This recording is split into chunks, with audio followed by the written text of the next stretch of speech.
adeegaas forex oo ah sarifka lacagaha qalaad hab online ah ayaa culimo badan oo Soomaaliyeed ka dhex abuurtay khilaaf. Forex waxaa laga soo gaabiyay foreign exchange waana sarifka lacagaha qalaad oo hab online ah lagu kala bedesho. Waxaa la sheegaa in dadka suuqan gala 95% ay ku guuldareystaan. Suuqan wuxuu shaqeeyaa 24 saacadood 5 maalin ee isbuuca marka laga reebo Sabti iyo Axad. waxa lagu kala sarifta lacagaha kala duwan ee wadamada caalamka iyadoo la iska iibinayo ama la iska bedelayo lacag markaas qiimaheedu sareeyo oo la soo iibsanayo lacag qiimaheedu hooseeyo hadhowna lacagtaas marka ay qiimo ka sareeyo kii aad ku soo iibsatay ayelato ayaa iska sii iibinaysa qaab noocaas ayaad faa'iido uga helaysaa.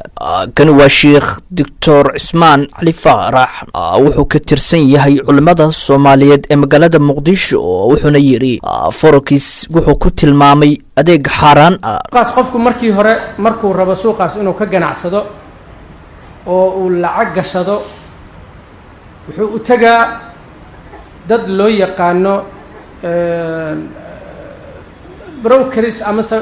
magacyo kala duwan ay leeyihiin shirkado waxa jira kala duwan bangiya jira qof dalaal caadi ah jira oo iyagu awood u leh suuqaas in qofku ka ganacsado inay u sahlaan وسوقا بكاره وكلا تصالحن سوق internationalka oo lacagaha qalaad laakiin adigu suuqi bakaaraha soo ma gali kartid waa inaad soo martaa qof ku dhaxeeya adiga iyo qoladaas suuqa qofkaas sida masaajidkan oo kale asagu wuxuu leeyahay awood iyo shati tusaalahan uu kuugu saamixi karo inaad suuqan adigu ka qaraabato qofkaas aad u tagay waxaad leedahay waxaan rabaa inaan ganacsado suuqan marka lacagtaad ku ganacsanay ma ahan suuq aad $20 iyo $100 inta la soo ordo aad saga ganacsan karto ma ahayn nisaab go'an iyo meel ay ka bilaabataa jirta lacagtaad ku ganacsan karto qofkii waa lacag doon inuu lacag helo rabaa mana gaarsiisna wixii lagu ganacsan kari muxuu sameynaa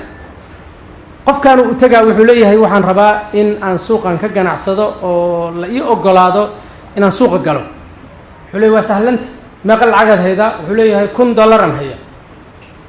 حلي هي وحن كوفرع أكون أنا قبل ماشي إذا building كان مساجد اسمها أنا وكلام مساجد أسوق لي حلي ماشي أنا تكان يركاجة سمينا أكون كوفرع أنا قبل لي يقان أودا أنكوسينا إن السوق عندي حقلي كرتات جناح سكرت الله عجها سرف كرت كان والشيخ حسان اسمه فوروكيس أيو حلال كديجيا إذا أرانا إذا شيء واحد سككي بدلين متشو gadaashay wadaadda ka hadlay waa dhageystay wadaadda inta jooga iyo kuwa Soomaaliya jooga iyo kuwa Yurub jooga iyo kuwa Mareykan joogaba oo ka hadlay oo la isoo dirtiray waa dhageystay ragga ka hadlay in arkay ragna ma fahansana mas'ala laga hadlayaba ragna fiqiga ku yar ragna waa fahameen qadiyada iyo fiqi ahaanba laakiin xukumkay dhiseen mustanadkay ku dhiseen ma cado aan soo ururiyo wax iska kay bedelay ma jiro waxaan u arkaa forex-ka hadda mucaasirka lagu shaqeysto online-ka yaan la isku khaldin boorsada iyo hawlaheeda iyo asumka iyo sanadaadka iyo mashruucaas kama hadlayo sarifka lacagaha qalaad baan ka hadlaya online-ka midka asaga ah